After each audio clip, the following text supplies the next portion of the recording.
We have just come into the Argyle reach of the Hawkesbury River. The oldest part of the town of Windsor is behind us. It was there that soldiers were garrisoned.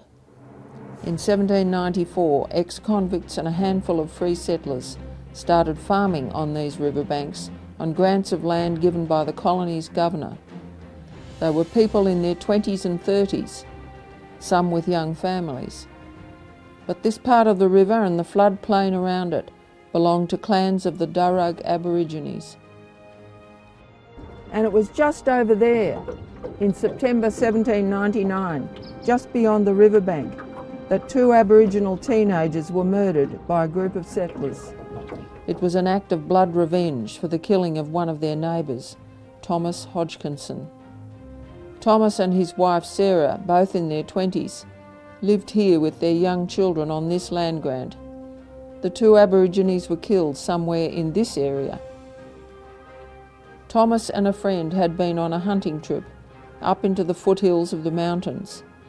Some of the Darug tribesmen accompanied them as friends, and when they camped for the night, the Aborigines killed the two white men as they slept.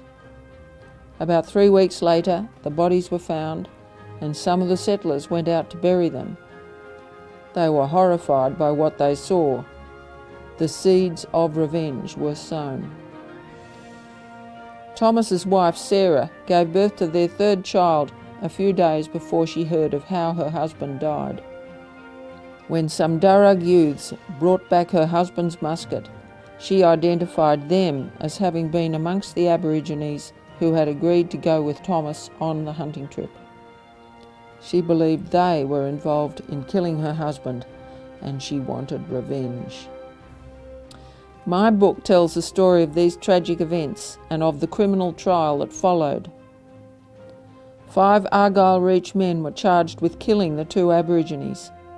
It was the first trial of its kind in New South Wales.